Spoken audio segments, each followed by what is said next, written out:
Hello ചെങ്ങന്മാരെ, കുളിക്കാൻ വേണ്ടിയിട്ട് ഓടുകയാണ് കേട്ടോ. അപ്പോഴാണ് ഈ ഒരു കാര്യം നമ്മുടെ കണ്ണിൽ ശ്രദ്ധയിൽപ്പെട്ടത്. ചെന്ന് നോക്കുമ്പോൾ എന്താ നമ്മുടെ കുളിമുറിയുടെ ഡോറിൻ്റെ മുകളിൽ ഒരു സാധനം അതാ ചുരുണ്ട് കിടക്കുന്നു.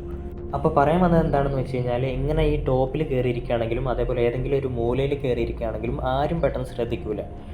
പിന്നെ ഞാൻ എങ്ങനെയാണ് ഈ സാധനത്തിനെ കണ്ടു എന്ന് ചോദിക്കുന്നവരോട്, ഞാൻ ഈ ഡോറ് തുറക്കാറ് മുകൾ വശത്ത് കൈ എത്തിപ്പിടിച്ചിട്ടാണ് ഞാൻ ഡോറ് തുറക്കാറ്. സത്യം പറഞ്ഞാൽ ഈ സ്വിച്ച് ഇട്ടപ്പോൾ ഞാൻ ആ സാധനത്തിനെ കണ്ടിട്ടുണ്ടായിരുന്നില്ല. അപ്പോൾ ഞാനിങ്ങനെ കൈ ഇടാൻ നേരത്ത് ഇവിടെ എന്തോ നിൽക്കുന്നത് പോലെ എനിക്ക് തോന്നി. ഞാൻ സത്യം വിചാരിച്ചു കഴിഞ്ഞാൽ ചേരട്ടയാണെന്നാണ് വിചാരിച്ചത്.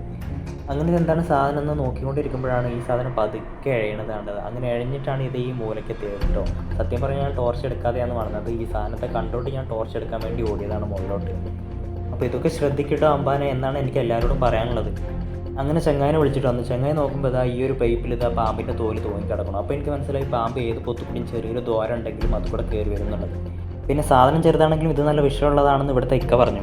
അപ്പോൾ പറയാനുള്ളത് എന്താണെന്ന് വെച്ച് കഴിഞ്ഞാൽ, ഇരുട്ടത്ത് കുളിക്കാൻ പോണവരും വെളിച്ചത്ത് കുളിക്കാൻ പോണവരും ചുറ്റുപാടുകളൊക്കെ ഒന്ന് നിരീക്ഷിക്കുക. അപ്പോൾ ഇത്രയേ ഉള്ളൂ. ബായ്.